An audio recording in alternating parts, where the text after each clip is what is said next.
बहुत हुई महंगाई की मार, अब की बार मोदी सरकार। हम मोदी जी को लाने वाले हैं, अच्छे दिन आने वाले हैं। 2014 के लोकसभा चुनाव में जब ऐसे नारे सामने आए तो कांग्रेस सरकार में नाखुश जनता को एक उम्मीद दिखी। उम्मीद कि मोदी सरकार आने के बाद वाकई अच्छे दिन आएंगे। इसी उम्मीद से 17 करोड़ से ज्यादा लोगों ने बीजेपी को वोट दे दिया। बीजेपी ने 282 सीटें जीती। ये पहली बार था जब किसी गैर कांग्रेसी पार्टी ने बहुमत हासिल की। 26 मई 2014 को नरेंद्र मोदी ने पहली बार प्रधानमंत्री पद की शपथ ली। नमस्कार, आपके साथ मैं हूं मुबशरा। पिछले 9 सालों में बीजेपी बदली, कांग्रेस बदली, आरएसएस भी बदल गई, मंडल कमंडल की राजनीति भी बदल गई। बीजेपी जिन 3 मुद्दों के आश्रय पर वोटों का ध्रुवीकरण करती थी, उन मुद्दों को भी पलट दिया गया। नई परिस्थितियों में अर्थव्यवस्था को लेकर ऐसा पाठ देश के सामने रखा गया जिसमें कॉरपोरेट और सत्ता के बीच कोई लकीर आपको दिखाई दे न सके। इस देश के सार्वजनिक उपकरणों को भी बेचा गया और निजीकरण को भी इस देश के सिस्टम में तब्दील किया गया। इस देश की करेंसी तक पर कब्जा किया गया और इस देश के संस्थानों को भी रेंगने के लिए मजबूर कर दिया गया। और सबसे बड़ी बात, इस देश में लोकतंत्र के चौथे स्तंभ की पहचान कहे जाने वाले मीडिया को रेंगने की कोशिश नहीं बल्कि पूरा ही गायब कर दिया गया। ये कौन सी परिस्थिति बीते 9 वर्षों में एक शख्स ने देश की सियासत की इबारत को लिखा, ऐसी इबारत जो कोई सत्ता लिख ना पाई। तो क्या 9 बरस के भीतर जो कुछ भी हुआ 10वें बरस में वो सब कुछ पलट जाएगा या 10वें बरस में वो खुद बदल जाएगा? मोदी सरकार अपने 9 बरस पूरे कर चुकी है। मोदी शासन का इन 9 बरस का लेखा जोखा करना उतना जरूरी नहीं जितना ये समझना कि 9 बरस में भारतीय सभ्यता क्या खोने के कगार पर पहुंच गई है। 9 साल और 99 के फेर में पड़ी सरकार जो आज है वो शायद कल भी हो और परसों भी रहे, लेकिन जो हम खो रहे हैं वो तो परसों के बाद आने वाली सरकारें भी शायद वापस ना दिला पाए। मोदी सरकार में जो आंकड़े आपको दिखाए जा रहे हैं वे यकीनी तौर पर बीते 75 वर्षों में कभी हुए ही नहीं। लेकिन जो दिखाया जा रहा है, जो आपको सुनाया जा रहा है, जो बताया जा रहा है, इन दोनों के बीच में जमीन आसमान का फर्क है। तो आज आप जाग जाइए और इन 9 बरसों के 9 सवाल नहीं बल्कि 9 जवाबों के आश्रय उन परिस्थितियों को टटोलिए कि भारत के भीतर क्या वो ताना बाना जो संविधान के आश्रय बुना गया था कहीं उसे तोड़ा तो नहीं जा रहा। और एक नई परिस्थिति इस देश के सामने राजदंड के आश्रय आकर खड़ी हो गई। कल तक संविधान ही राजदंड हुआ करता था, लेकिन मौजूदा वक्त में एक नया राजदंड हमारे और आपके सामने आकर बिल्कुल नई संसद भवन के आश्रय खड़ा हो गया है। इन सारी नई नई परिस्थितियों के भीतर आज एक एक मुद्दों को जानने और समझने की कोशिश करिए, इसलिए क्योंकि आपको याद रखना जरूरी है कि आप मोदी सरकार के साथ साथ 10वें बरस में प्रवेश कर चुके हैं। बीते 9 सालों में देश की 140 करोड़ जनता ने कई मौसम देखे। नोटबंदी, कोरोना, ताली थाली से लेकर किसान आंदोलन, नागरिकता कानून और लगातार भारत की गिरती हुई अर्थव्यवस्था जिस पर मोदी सरकार जश्न मनाती आई है। और ऐसे में भाजपा सरकार के 9 साल पूरे होना ना होते तो नया तोहफा साल के अंतराल में दूसरी नोटबंदी के रूप में गरीब जनता को मिल गया। परसाई जी की एक छोटी सी कविता है, इसका शीर्षक है जनता की गोली पर गौर करिए। राष्ट्र की संसद में किसी ने आलोचना की कि पिछले महीने पुलिस ने 25 स्थानों पर जनता को गोली चलाई जिसमें 50-60 आदमी मारे गए। मंत्री ने उत्तर दिया, हमारे यहाँ जनता के धन से ही गोलियां बनती है। उत्तरदायी सरकार के नाते हमारा कर्तव्य हो जाता है कि जनता के धन का उपयोग जनता के लिए ही हो। जनता की गोलियां जनता के ही काम आनी चाहिए, इसलिए हम गोलियों का दूसरों पर खर्च ना करके जनता की चीज जनता को ही लौटा देते हैं। इस पर सत्ता पक्ष में तालियों की गड़गड़ाहट हुई, लेकिन अब प्रतीक बदल गए। गोलियों की जगह नीतियों से काम चलाया जाता है और गोलियों से जनहानि की संख्या जो परसाई जी ने दी थी उनके आगे शून्य बढ़ जाते हैं। हत्याएं अब आत्महत्याओं का मुखौटा पहनकर भी आ जाती हैं। असामयिक अकाल और अस्वाभाविक मौतें अब सहज और सामान्य मृत्यु में तब्दील हो चुकी हैं। नोटबंदी, जीएसटी या कोरोना में तालाबंदी के दौरान जनता ने जो कुछ सहा वो विकास खाते में क्रेडिट हो गया और विकास वो भी रास्ते में, और रास्ता मखमली कालीनों से होकर गुजरता है, गड्ढे और उखड़ी सड़कों पर नहीं। इस पर जाने से उसकी सांसें उखड़ जाती है। वैसे विकास भी पिछले 9 सालों में थोड़ा नहीं बहुत संक्रमित हुआ है, इसलिए उसे चिकित्सीय हिदायत दी गई है कि वो बहुत सीमित और साफ सुथरे वर्ग के बीच में ही अपना उठना बैठना शुरू करे। बाहर जो जनता है उसमें से तो 85 करोड़ शासन द्वारा दिए गए 5 किलो गेहूं पर गुजारा कर रहे हैं। तो ये सारे लोग क्या इस संक्रमित विकास को और बीमार नहीं बना देंगे? वैसे ये बड़े लोग इतने बीमार हो गए हैं कि उन्हें जो पानी की बोतल प्रिस्क्राइब की जाती है वो 750 रुपए में एक आती है, और डॉक्टर ने इनसे दिन में कम से कम 5 लीटर पानी पीने को कहा है। जबकि 85 करोड़ जो पानी पी रहे हैं वो तो कमोवेश अपारदर्शी और विकास को नुकसान भी पहुंचा रहा है। इस देश में फकीरी यानी कि आम आदमी की कमाई लुट गई, और सुल्तान सुल्तान तो खुद फकीर होने का दावा कर रहा है। तो ऐसे में आवाम किसके भरोसे रहे। 8 नवंबर 2016 की वो काली रात याद कीजिए। रोज की तरह हर व्यक्ति अपने कामों में उलझा हुआ था। कुछ चेहरे सौंधी सी मुस्कान लेकर काम पर से अपने घर लौट रहे थे, तो कोई छोटी छोटी पाई से बड़ी खुशियों के आशियाने बुन रहा था। लेकिन अचानक रात 8 बजे देश में एक घोषणा हुई। नोटबंदी की ये घोषणा उसी दिन आधी रात से लागू हो गई। इस ऐलान के बाद कुछ ही देर में देश में अफरा तफरी का माहौल हो गया। बैंकों के बाहर लंबी लंबी कतारें लग गई। लोग 1500 के नोटों को खर्च करने के लिए बाजार में निकल चुके थे। रात 12 बजे तक लोग सुनारों की दुकान पर बैठे हुए थे, इस आस में कि पैसे खल्ले हो जाए। भारत में 500 और 1000 रुपए के नोटों का विमुद्रीकरण को मीडिया ने नोटबंदी कहा। 8 नवंबर रात 8 बजे प्रधानमंत्री नरेंद्र मोदी के एक संबोधन ने हजारों लाखों की दुनिया एक पल में ही बदल दी, और इसे नाम दिया गया कि भ्रष्टाचार पर लगाम लगाने के लिए कालाधन सफेद होगा। जहां राजनीतिक पार्टियों ने मोदी के इस कदम को राजनीतिक गेम प्लान के रूप में देखा, तो वहीं लोगों ने इसे आजादी के बाद दूसरी लड़ाई माना और उफ तक नहीं किया। ठीक उसी तरह जैसे देश में कोरोना की आर्थिक लड़ाई ने 1947 में आजाद होते हुए भारत की वही तस्वीरों को 75 साल बाद दोबारा लाकर सामने रख दिया। भारत में आजादी के बाद आई इन तस्वीरों ने बता दिया था कि देश आजादी के 75 सालों बाद भी कितना पीछे है।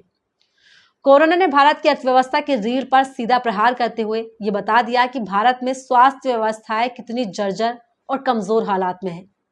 देश में नोटबंदी करके जिस काले धन को लाने की बात मोदी सरकार ने की थी, उसका सीधा फायदा पूंजीपतियों को पहुंचाया गया, प्राइवेट सेक्टरों में पहुंचाया गया। तेज गति के साथ इन नोटों को विदेशों में पहुंचाया गया भर भर कर, और जब इन नोटों की शॉर्टेज पूरी हो गई तो एक बार फिर मोदी सरकार ने 19 मई 2023 यानी कि कुल मिलाकर नोटबंदी के 6 साल बाद आरबीआई ने 2000 के नोट को सर्कुलेशन में वापस लेने का फैसला कर दिया। हालांकि इस नोट को मार्केट में वापस लाने की कोशिश 2019 से ही शुरू कर दी गई थी, यानी कि 2016 में की गई नोटबंदी मोदी सरकार की सिर्फ और सिर्फ एक चाल थी। जब 500 और 1000 के नोट बंद करने का फैसला तत्काल लिया गया, जिसमें कई लोगों ने अपनी जान तक गंवा दी, कई लोगों ने परेशानियां झेली, पुलिस की लाठियां भी खाई। वहीं जब 2000 के नोट बंद करने का फैसला किया गया है तो एक तय समय सीमा निर्धारित की गई है, जिससे साफ पता चलता है कि मोदी सरकार की मंशा क्या थी। मोदी सरकार अपने मित्रों, पूंजीपतियों और राजनीतिक पार्टियों को फायदा पहुंचाने के लिए एक ढोंग रच रही है, जिसमें मोहरा दोनों ही कंडीशन में गरीब और आम जनता बन रही है। यानी राजनीतिक पार्टियों और सत्ता में बैठी मोदी सरकार अपने हित के लिए काम कर रही है, और गरीब जनता ताली थाली और तालाबंदी को अपनी लड़ाई समझते हुए सब कुछ चुपचाप सहन करती जा रही है। नोटबंदी ने देश को और पीछे धकेला है। गरीब और गरीब, अमीर और अमीर होता जा रहा है। एक बार नोटबंदी के बहाने सफेद किया गया नोट, ऐसा फैसला लिया गया, मतलब एक बार फिर से पूंजीपतियों को फायदा पहुंचाने की तैयारी मोदी सरकार जोरों पर कर रही है। जानकारों की माने तो नोटबंदी इस सदी की सबसे बड़ी भूल और मोदी सरकार में हुआ सबसे बड़ा घोटाला है। 2016 में की गई नोटबंदी से देश का व्यक्ति उबर भी नहीं पाया था कि मोदी सरकार ने जीएसटी का भार आम जनता पर लाद दिया। दोहरी मार से व्यापार ठप हो गए, नौकरियां खत्म हो गई। पूर्व प्रधानमंत्री मनमोहन सिंह ने अर्थव्यवस्था को लेकर जो चिंता जताई थी, वर्तमान की मोदी सरकार में हकीकत के रूप में सामने आ गई। यानी कि जो कुछ भी मनमोहन सिंह ने कहा वो सच हो गया। वही साल 2014 तक सबसे तेजी से आगे बढ़ती हुई अर्थव्यवस्था का अब तेजी से गिरना शुरू हो गया। अर्थव्यवस्था गिरती हुई तब्दील होने लगी, और ये तब्दील जो हो रही है ये बड़ी गड़बड़ी का साफ संकेत है। लेकिन मोदी सरकार देश की अर्थव्यवस्था को 5वें नंबर पर लाकर जश्न मना रही है, जबकि 2011 में मनमोहन सरकार में ये 3रे नंबर पर थी। मोदी सरकार देश हित में आम जनता के बजाय उद्योगपतियों के हित के बारे में सोचकर काम कर रही है। पिछले 9 सालों में बहुत नियोजित और आक्रामक ढंग से नागरिक संगठनों, सिविल सोसाइटी ऑर्गेनाइजेशन पर हमला किया गया है। विदेशी मुद्रा अधिनियम को लेकर कठोर आर्थिक नियमों की बात हो गई, या फिर नागरिक स्वतंत्रता के मसलों पर संघर्ष करने वाली बात हो, संस्थाओं और व्यक्तियों के बीच जो बात है पूरी, इसके खिलाफ अब घोषित मुहिम चल रही है। सामाजिक शोध के लिए अब किसी तरह की आर्थिक गुंजाइश नहीं बची। इतना ही नहीं, अब तो कृषि क्षेत्रों में भी प्रयोगों के लिए भी निजी संस्थानों और व्यक्तियों को अब शायद ही कहीं आर्थिक मदद मिल पा रही है। इसका परिणाम यह हो रहा है कि समाज में नवाचार की गति धीमी पड़ती जा रही है। सरकार ही अब गैर सरकारी संगठनों, संस्थाओं की मुखिया बनती जा रही है। ऐसे तमाम थिंक टैंक जो सरकार की नीतियों में व्याप्त विसंगतियों को उजागर करते थे पिछले 6 दशकों से, वो अब आज कहीं दब गए। आज देश की बड़ी जांच एजेंसियों के निशाने पर आ गई हैं। मोदी सरकार इसका धड़ल्ले से दुरुपयोग कर रही है। तानाशाही चरम पर है। संवैधानिक संस्थाओं को अपने हिसाब से इस्तेमाल में लाया जा रहा है और संवैधानिक पद की गरिमा को लांघते हुए मुख्य न्यायाधीशों का राजनीतिक लाभ भी पहुंचाया जा रहा है। पूर्व कानून मंत्री किरेन रिजिजू जिस तरह से सर्वोच्च और उच्च न्यायालय के विरुद्ध आक्रामक थे, यह अपने आप में संवैधानिक परिप्रेक्ष्य को चैलेंज करना जैसा दिखाई पड़ता है, जो कि मोदी सरकार में धड़ल्ले से किया जा रहा है। मोदी सरकार में एक सवाल तेजी से अपना कद बढ़ाता जा रहा है और वो ये है कि क्या देश वन मैन वन शो दिशा में चल रहा है, यानी कि एक व्यक्ति ही सब कुछ। वही संसद, वही न्यायपालिका, वही चुनाव आयोग है और वही एक नए रूप में संसद भवन के रूप में भी सामने आया है। लेकिन इस देश में किसी भी व्यक्ति, नेता और कैबिनेट मंत्री की कोई पहचान नहीं, सिवाय मोदी, मोदी और सिर्फ मोदी। वही सब कुछ है, वही सर्वोसर्वा है। मोदी को सत्ता में आए 9 साल हो चुके हैं, पर इस दौरान सीबीआई और ईडी के निशाने पर विपक्ष के कई बड़े नेता आ चुके हैं। 9 साल में 95% विपक्षी नेता ईडी और सीबीआई के शिकंजे में हैं। 2024 का रण प्रधानमंत्री के लिए मुश्किल है और इस रण के जीतने के लिए मोदी सरकार विपक्ष के खिलाफ ताबड़तोड़ ईडी और सीबीआई का इस्तेमाल कर रही है। फिर चाहे चुनी हुई सरकारों को गिराने का काम हो, या फिर विपक्षी नेताओं को बरगलाने का काम हो, या फिर अपनी ही सरकार को अलग अलग तरह से दिखाने का काम हो। प्रधानमंत्री मोदी संवैधानिक एजेंसियों का इस्तेमाल कर रहे हैं। दिल्ली में महिला पहलवानों द्वारा यौन शोषण के खिलाफ चल रहा धरना अब दूसरे महीने में प्रवेश कर चुका है। जंतर मंतर से 5 किलोमीटर की दूरी न तो प्रधानमंत्री पार कर पा रहे हैं, न खेल मंत्री, और सबसे ज्यादा दूरी तो महिला बाल विकास मंत्री को खटक रही है। बेटी बचाओ बेटी पढ़ाओ महिला सशक्तिकरण पर फिल्म बनवा रहे हैं। भारत शासन की ये 9 वर्षों की महानता उपलब्धियों में एक है। ये उपलब्धि सरकार और सरकार के समर्थकों की बेपनाह ताकत और ढीठपन का भी अंदाजा दिला देती है आपको। पॉक्सो में मुकदमा दर्ज होने के बावजूद आरोपी की गिरफ्तारी नहीं हो रही और वो आरोपी संसद पदक की कीमत 15 रुपए तक बता रहा है। गौरतलब है कि क्या सरकार इस 15 रुपए का पदक लाने वालों के लिए करोड़ों रुपए के पुरस्कार देती है? इस पर देश की मानहानि क्यों नहीं होती?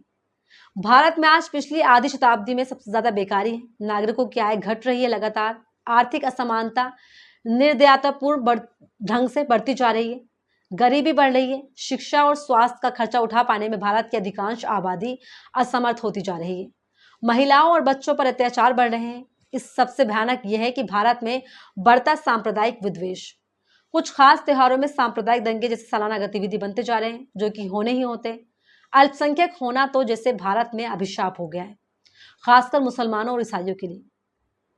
सोचिए कि क्या आजाद भारत की परिकल्पना में इस सबकी गुंजाइश थी? जाहिर है बिल्कुल भी नहीं। आपसे आज कहा जा रहा है कि महंगाई लगातार कम हो रही है। मोदी सरकार महंगाई को कम करने में सार्थक साबित हुई है। इसके पीछे तमाम सूचकांकों की दुहाई भी दी जाती है, लेकिन जब हम बाजारों में सौदा खरीदते हैं तो अनाज, तेल, मसाले, दाल, साबुन, चाय, किताबें, पेट्रोल, फर्नीचर, दुकान, मकान सब महंगे हैं। यानी पिछले 9 सालों में मोदी सरकार महंगाई पर लगाम लगाने में नाकामयाब साबित हुई है।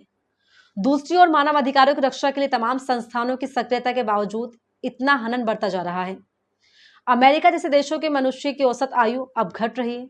वहीं भारत दुनिया का सबसे अधिक जनसंख्या वाला देश बन गया है, चीन को पीछे छोड़कर। क्या अब भी जनसंख्या हमारे लिए वरदान है? बढ़ती हुई जनसंख्या और महंगाई पर प्रधानमंत्री मोदी निचले स्तर पर है। अफसोस की बात है कि संसद में इन आधारभूत मुद्दों को नजरअंदाज करते हुए प्रधानमंत्री मोदी न केवल संसद को भंग करने का काम करते हैं। गौरतलब है कि प्रधानमंत्री मोदी से पूंजीपति और भ्रष्टाचार के आरोपी गौतम अडानी के रिश्तों का जिक्र संसद में विपक्ष ने किया, जिस पर मोदी सरकार लगातार खामोशी इख्तियार किए हुए है। और पिछले इन 9 सालों के शासन में भाजपा सरकार का शायद ही कोई फैसला समाज के लिए व्यापक फायदेमंद साबित हुआ है। दुख इस बात का है कि समाज हित के लिए कोई प्रयत्न पूरी शिद्दत से किया गया हो, यह भी दिखाई नहीं दे रहा। और चीजें क्या दिखाई देंगी? यहां सवाल निंदा या आलोचना का नहीं, बल्कि विश्लेषण का है। गांधी जी कहते हैं, हमारे सपनों के समाज में जाति या धर्म का भेदों का कोई स्थान नहीं हो सकता। उस शिक्षित या धनवानों का आधिपत्य नहीं हो सकता। वो स्वराज्य सबके लिए, सबके कल्याण के लिए होगा। सबकी गिनती में किसान तो आते ही हैं, लेकिन लूले लंगड़े, अंधे और भूखे से मरने वाले लाखों करोड़ों मेहनतकश मजदूर भी अवश्य आते हैं। आप अपने आसपास नजर दौड़ाइए और ऐसा कुछ दिखाई दिया है? नजर आया हो तो केवल मोदी सरकार का झूठ और जुमलेबाजी का हर बार एक नया चेहरा और नया ढोंग, जिसे आप और हम लगातार देख रहे हैं। हालांकि धीरे धीरे वो जुमले भी अब गायब होने लगे हैं। अब केवल कुछ बचा है, तो वो है चुनाव। यानी आरएसएस से गड़ी विचारधारा को भी अब मोदी सरकार ने पीछे छोड़ते हुए कर्नाटक में यह सिद्ध कर दिया है कि आरएसएस भी एक चुनावी हथकंडा है मोदी के लिए। चुनाव से परे ना कुछ है, ना चुनाव के बिना कुछ है। नोटबंदी की अपने फायदे के लिए, बिना किसी इंतजाम के लॉकडाउन लगाया अपने फायदे के लिए। देश में लाखों लोगों की जान गई। हर हाल में, हर तस्वीर में मोदी सरकार फेल हुई है। 2024 के आम चुनाव बेहद नजदीक है। मोदी सरकार के लिए चुनाव अपने अस्तित्व को कायम रखने के लिए किसी बड़ी चुनौती से कम नहीं है। वो भी ऐसे हालात में जहां जनता को अब समझ आ गया है कि मोदी है तो मुमकिन है, बिल्कुल नहीं है। इसका बड़ा उदाहरण है कर्नाटक में मोदी सरकार की बुरी तरह से हार होना, यानी तानाशाही का पतन होना। इन तमाम मुद्दों पर, मोदी के 9 साल पूरे होने पर आप क्या सोचते हैं? आपको क्या लगता है? कमेंट बॉक्स में अपनी राय जरूर बताएं, क्योंकि लोकतांत्रिक देश में आपकी राय बहुत महत्वपूर्ण हो जाती है। मुझे दीजिए इजाजत। नमस्कार, मिलते हैं एक अगले वीडियो में। नमस्कार।